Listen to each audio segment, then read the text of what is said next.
Hello everyone, WBSLST physical science এর physics পার্টের preparation এর জন্য এটি হচ্ছে আমাদের 8 নম্বর ক্লাস। এর আগে কিন্তু 7টা ক্লাস আপলোড করা হয়েছে, যেখানে কোন কোন টপিকগুলো আলোচনা করা হয়েছে। এই রেস্ট অ্যান্ড মোশন থেকে শুরু করে কনজারভেশন অফ লিনিয়ার মোমেন্টাম এই পর্যন্ত প্রত্যেকটা টপিক একটা একটা করে আলোচনা করা হয়েছে থিওরি সহ, এবং এই টপিকগুলোর থেকে প্রিভিয়াস ইয়ারে কী কী ধরনের প্রশ্ন এসেছিল সেগুলোও সলভ করে দেওয়া হয়েছে। কী কী ধরনের প্রশ্ন আসতে পারে অর্থাৎ সম্ভাব্য প্রশ্ন, সেগুলোও আলোচনা করা হয়েছে। এবং সেই সঙ্গে সবথেকে যেটা ইম্পর্টেন্ট, যে তোমরা কিভাবে প্রিপারেশন করবে সেই টপিকগুলোর থেকে, যাতে তোমাদের 100% প্রিপারেশন হয়, সেই বিষয়গুলোও প্রত্যেকটা ভিডিওর শেষে আলোচনা করা হয়েছে। আর আমি বলেছিলাম যে আমরা এভাবেই এগোবো। শুরু করব কোনো একটা টপিক দিয়ে, তারপরে সেই টপিকটার থিওরি পার্টটা প্রথমে জানবো, তারপর সেই টপিকটা থেকে নিউমেরিক্যালস কী কী ধরনের আসতে পারে, প্রশ্ন MCQ কী কী ধরনের আসতে পারে, প্রিভিয়াস ইয়ারে কী কী এসেছিল। তো এইরকমভাবে কিন্তু প্রত্যেকটা টপিক নিয়ে আমরা এগোবো, এবং আশা করি আমি যেমনটা তোমাদের বলেছিলাম যে তোমাদের পরীক্ষার আগে কিন্তু আমি এই ফিজিক্স পার্টটা অবশ্যই শেষ করে দেওয়ার চেষ্টা করব। তো ভিডিও আপলোড করতে অনেকটাই দেরি হয়ে গেল, সেই কারণটা ছোট্ট করে একটু বলে দিচ্ছি। দু একজন জানতে চেয়েছিলে কেন লেট হচ্ছে। তো এর লাস্ট আমি যেই ভিডিওটা আপলোড করেছিলাম তখনই বলেছিলাম যে আমার গলার অবস্থাটা ভালো নেই, গলাটা ব্যথা। তো সেই সর্দি কাশি আর কি, সিজনাল চেঞ্জের জন্য হয়তো। তো সেটা এখনও পুরোপুরি ঠিক হয়নি। আর আরেকটা প্রবলেম ছিল, সেটা হলো আমি যেখানে থাকি সেখানে ইলেকট্রিসিটি আর কি ছিল না। মানে ঝড় হয়ে গাছ পড়ে ওই আর কি তার ছিঁড়ে গেছিলো কোথাও আশেপাশের কোনো একটা এলাকার, তো ওয়াইফাই কানেকশন ছিল না অনেকটা সময়। তো সেই জন্যও কিন্তু ভিডিওগুলো আপলোড করতে পারিনি। তো যাই হোক, আর বেশি সময় নষ্ট করব না। তো আজকে এই ভিডিওতে কি কি আলোচনা করব, কিভাবে এগোবো, সেটা আমি একটু বলে দিচ্ছি। তো শুরু করব আমরা elastic collection of particles moving in the same line. তার মানে moving in the same line বলতে এখানে 1D ইলাস্টিক কলিশন যেটা, তার কথা বলেছে। যেহেতু 2D 3D বলেনি, আমরা 2D 3Dটা এই মুহূর্তে দেখব না, সবশেষে যদি সময় পাই তাহলে তখন দেখব। এখানে দেখো ক্লিয়ারলি মেনশন করা আছে elastic collection of particles moving in the same line. Same line মানে আমরা 1D কল্পনা করতে পারি। তারপর আজকেই আলোচনা করব static and kinetic friction, coefficient of friction. যদিও দেখা যাচ্ছে ছোট ছোট 2-3টে টপিক, কিন্তু এগুলো কিন্তু ইম্পর্টেন্ট। কেন ইম্পর্টেন্ট? কেননা আগের বার প্রশ্ন এসেছিল এবং এই টপিকগুলো থেকে প্রশ্ন আসে। কলিশনটা যেমন ইম্পর্টেন্ট, ফ্রিকশনটাও কিছু কিছু ক্ষেত্রে ইম্পর্টেন্ট। তবে এখানে থিওরিটিক্যাল বেস কোশ্চেন আগের বছর এসেছিল। খুব বেশি হাইফাই লেভেলের নিউমেরিক্যালস এই টপিকগুলোর থেকে আমরা করব না। তো প্রথমে আমি থিওরিটা আলোচনা করব যেমনটা করি, তারপরে কোশ্চেন সলভ করব, আগের বছর কোন কোশ্চেন এসেছিল সেই কোশ্চেনটা। তারপর কিছু সুন্দর সুন্দর প্রশ্ন এবং উত্তর আমার কাছে যে বই আছে সেই বই থেকে শেয়ার করব, আলোচনা করব আর কি, এক্সপ্লেইন করব।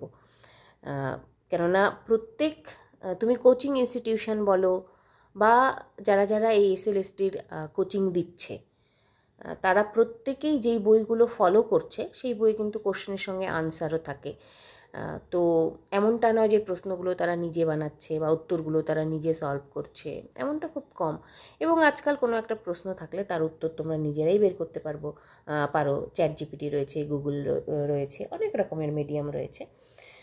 তো এটা কোনো নেগেটিভ বিষয় নয় যে কোনো একটা বই থেকে উত্তর আলোচনা করব বা উত্তর আলোচনা করছি। আর এটা আমি করে থাকি কেননা সময়ের ভীষণ অভাব। আর যেহেতু মানে শুধুমাত্র একটা বই ফলো করলেই যদি হয়ে যেত আমাদের, সেরকমটা কিন্তু নয়। তোমাদের কাছে যতগুলো বই আছে তার থেকে লেভেলটা আমি বলেছি, যে ওই লেভেলটা তোমরাও বুঝতে পেরেছো, যে ওই লেভেলের মানে কী লেভেলের কোশ্চেন আসতে পারে, কী লেভেলের কোশ্চেন এসেছিলো সেটা তোমরা কিন্তু প্রত্যেকেই আন্দাজ করতে পারো। সেই লেভেলের প্রশ্নগুলো প্রত্যেকটা বই থেকে প্রিপেয়ার করতে হবে।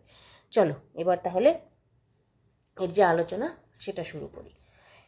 এবার বলেছে elastic collection of particles moving in the same line. আমি ছবিটা আঁকিয়ে নিয়েছি, কেননা ছবিটা আঁকতে অনেকটা বেশি সময় লেগে যাবে, আমাদের অত সময় নেই।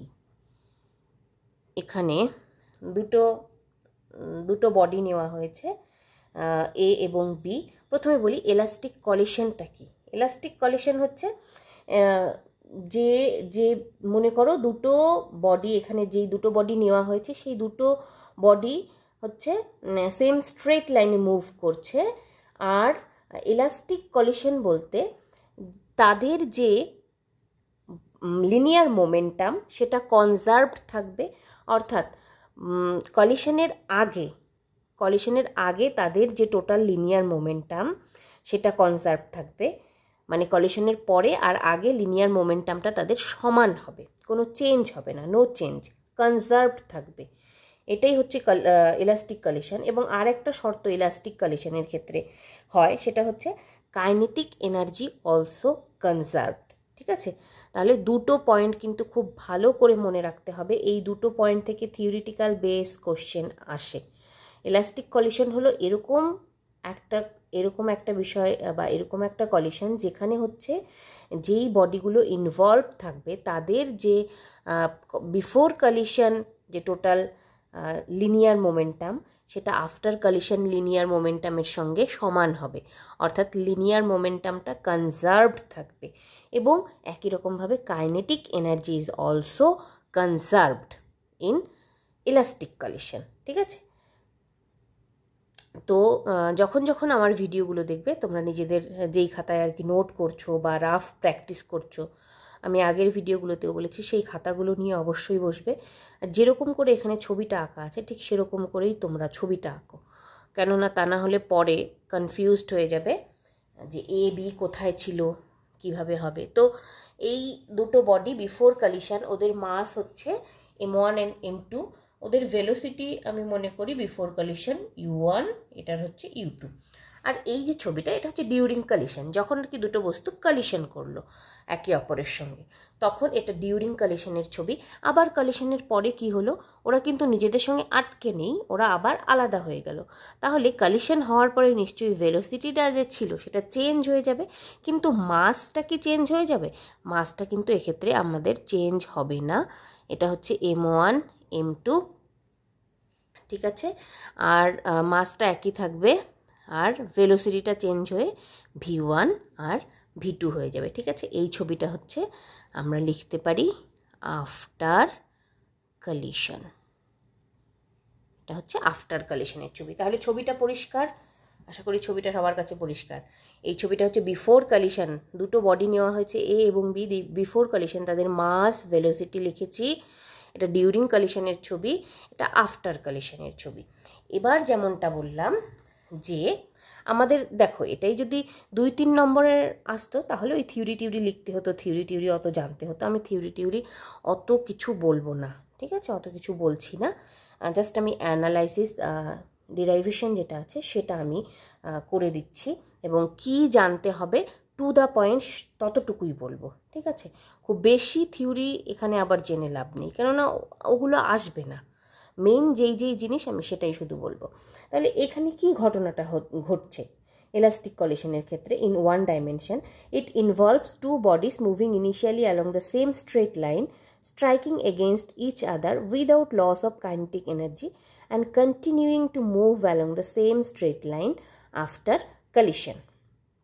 স্ট্রেট লাইনে বলছে বা সেম লাইনে বলেছে, আফটার কলিশনেও ওরা কিন্তু সেম লাইনেই মুভ করবে। ঠিক আছে, এটাও একটা শর্ত যে সেম লাইনেই মুভ করতে হবে। তাহলে suppose two bodies of masses m1 and m2, velocities u1 and u2, along the same line they are moving in straight line. Let two ball collide. মনে করি এই দুটো বল হচ্ছে একটা সময় পর কোলাইড করলো, একে অপরের সঙ্গে সংঘর্ষ করলো। তাহলে after collision suppose their velocities become v1 and v2 along the same straight line as shown in figure. ঠিক আছে, এটা আফটার কলিশনের ছবি। তাহলে যেমনটা বললাম যে লিনিয়ার মোমেন্টামটা কনজার্ভ থাকে। দেখো আমি বারবার করে বলছি, ভালো করে বোঝার চেষ্টা করো, কেননা আমাদের সময় কম, যদি কনসেন্ট্রেটেড না করো তাহলে এটাতেই তোমাকে বারবার আরও সময় দিতে হবে, তো সেটা অত সময় নেই। ঠিক আছে, ছবিটা আঁকাও, আমি সময় দিচ্ছি 30 সেকেন্ড। ছবিটা এঁকে নাও, তারপর আমি বাকিটা এক্সপ্লেন করছি যে কি হচ্ছে, পরের গল্প কি হচ্ছে, কি জানতে হবে। ঠিক আছে, ছবিটা এঁকে নাও।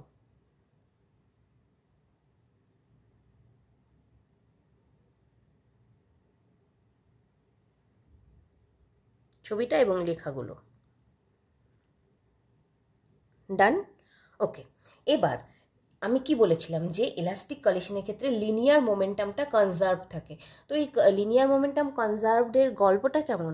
গল্পটা হচ্ছে বিফোর কলিশন ওদের যে টোটাল লিনিয়ার মোমেন্টামের ফর্মুলা কি আমাদের? মোমেন্টাম হচ্ছে মাস ইন্টু ভেলোসিটি। তাহলে এই এ যে অবজেক্টটা রয়েছে বা এ যে বলটা রয়েছে, এর মোমেন্টাম কি হবে? মাস ইন্টু ভেলোসিটি, এর মাস ইন্টু ভেলোসিটি।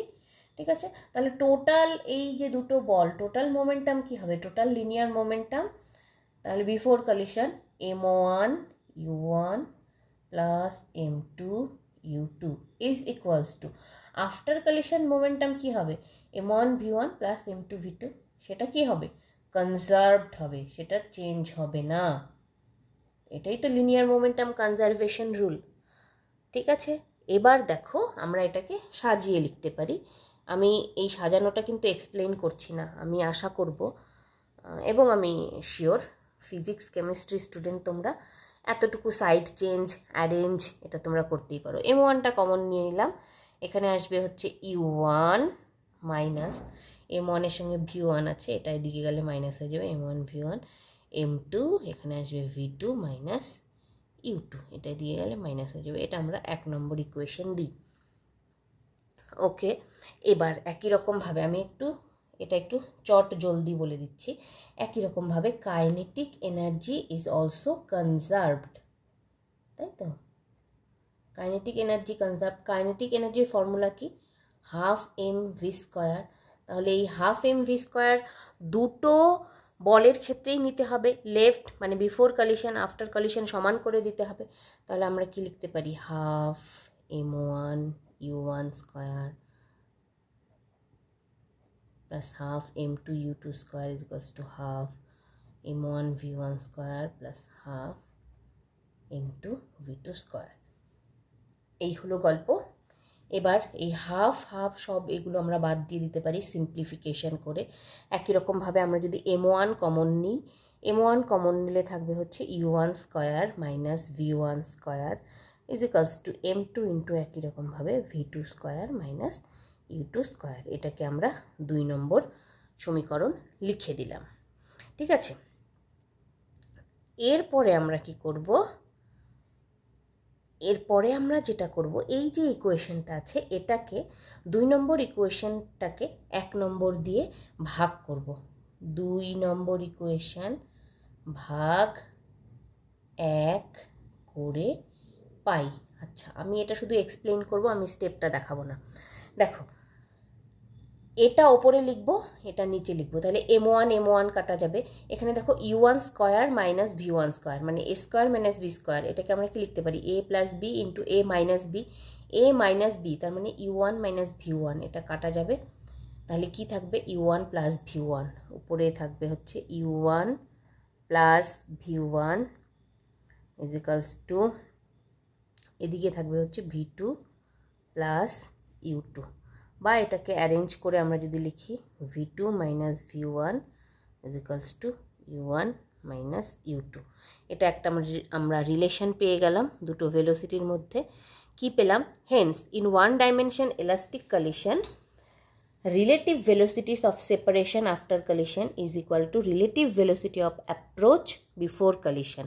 এটা হচ্ছে relative velocity of approach before collision, এটা হচ্ছে relative velocity of separation after collision. ঠিক আছে, এই দেখো v2 মাইনাস v1 আর হচ্ছে u1 minus u2, before collision after collision, এটা হচ্ছে রিলেটিভ ভেলোসিটি।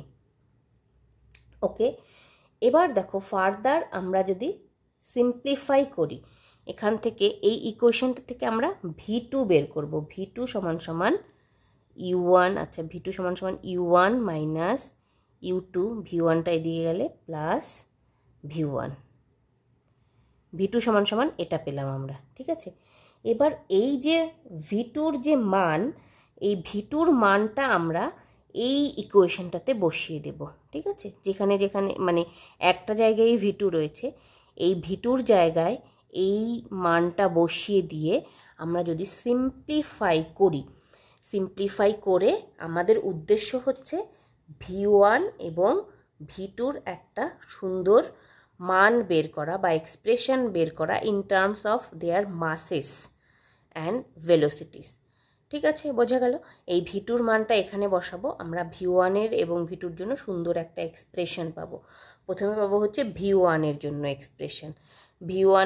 এক্সপ্রেশন পাবো হচ্ছে m1 minus m2 into u1 plus 2m2 u2 by m1 plus m2, এটা পাবো হচ্ছে আমরা v1-এর এক্সপ্রেশন। একই রকমভাবে এখান থেকে যদি আমরা v1-এর মান বের করি এবং সেই v1-এর মানটা যদি এখানে বসিয়ে দিই, আমরা v2-র মান পাবো। v2-র কী মান পাবো? দেখো, আমাদের উদ্দেশ্য হলো এই v1 এবং v2-র মানটা বের করা, কেননা অনেক সময় ম্যাথমেটিক্যাল ক্যালকুলেশন বা নিউমেরিক্যালস প্রবলেম দিয়ে দেয়, u1 u2 v1 এর মান দেওয়া থাকলো, m1 m2-র মান দেওয়া থাকলো, v2 বের করতে বলে বা কখনো v1 বের করতে বলে, তখন আমাদের এই ফর্মুলাটা ডাইরেক্ট অ্যাপ্লাই করতে হবে। তো এই দুটো মান কিছু করার নেই, আমাদেরকে মুখস্থ করতে হবে। তো v2 হচ্ছে কি হবে, দেখো আমি একটা ট্রিক্স বলে দিই। ট্রিক্সটা হচ্ছে তোমাকে v1-এর মানটা যে করেই হোক মুখস্থ করতে হবে। v1 হচ্ছে m1 minus m2 into u1 plus 2m2 u2 divide by m1 plus m2। এরপরে v2-র মান একদম v2-র মান যেটা হবে সেটা হচ্ছে এই v1 থেকেই আমরা পাবো। v1টা যদি মনে রাখতে পারি, v2টাও লিখতে পারবো আমরা। জাস্ট এই 1 1 আছে না, এই 1টাকে 2 করবে, 2টাকে 1 করবে, ব্যাস, তাহলেই হয়ে যাবে। তাহলে 1টাকে 2 করি, m2 মাইনাস এই 2টাকে 1 করি, m1, 1টাকে 2 করি, 2টাকে 1 করি, 2টাকে 1 করি, এখানে 1টাকে 2 করি, 2টাকে 1 করি। তাহলে এই v1 থেকে v2 করার জন্য আমাদের 1টাকে 2 করতে হবে আর 2টাকে 1 করতে হবে। এটা একটা ট্রিক্স, কিন্তু আমরা অরিজিনালি পাবো এটা হচ্ছে এরকমভাবে অনেক বড় একটা সলভ করে। স্টেপসগুলো আমি দেখালাম না, যেহেতু আমাদের উদ্দেশ্যটা হচ্ছে এই v1 এবং v2-র মান বের করা। আশা করি কোনো অসুবিধা হবে না। এই ক্যালকুলেশনটাতে কোনো অসুবিধা হলে অবশ্যই কমেন্ট সেকশনে জানিও। এবার ফার্দার নেক্সট যে বিষয়গুলো, সেগুলো মানে কিছু স্পেশাল কেস, যেটা আমি হচ্ছে তোমাদেরকে বই থেকে দেখিয়ে দিচ্ছি, ঠিক আছে, বই থেকে দেখিয়ে দিচ্ছি। এই দেখো, v1 এবং v2-র এক্সপ্রেশন আমরা পেয়ে গেছি, v1 আর v2-র এক্সপ্রেশন, এটা হচ্ছে v2 আর ওপরের এটা হচ্ছে v1, এটা হচ্ছে v1-এর এক্সপ্রেশন। এবার স্পেশাল কেস দেখো, যখন when two bodies have equal masses, যখন দুটো বডি মাস যখন সমান হবে, তখন আমরা m1 সমান সমান m2 সমান সমান m পাবো। তাহলে এই যে ইকুয়েশনগুলো আছে, সেখানে m1 এবং m2-র মান m বসিয়ে দাও, তাহলে এই প্রথমেরটা এটা চলে যাবে, তাহলে এখানে হয়ে যাবে 2m u1 by 2m, m কাটা যাবে, তাহলে শুধু হয়ে যাবে হচ্ছে m1। একই রকমভাবে আমরা এই v2-র জায়গায় বসালাম। এবার v1 এই ইকুয়েশনে একই রকমভাবে তোমরা m1 এর জায়গায় m বসাবে, m2-র জায়গায় m বসাবে, m2-র জায়গায় m1 প্লাস m2-র জায়গায় 2m হয়ে যাবে। মানে ব্যাপারটা হচ্ছে দুটো বডির যখন মাসটা সমান হয়ে যাবে, তখন আমরা m1 সমান সমান m2 সমান সমান m লিখবো, তাহলে এই কেসগুলো পাবো, ঠিক আছে। এটা কিন্তু ইম্পর্টেন্ট, তোমরা লিখে নেবে তোমাদের মতো করে খাতায়।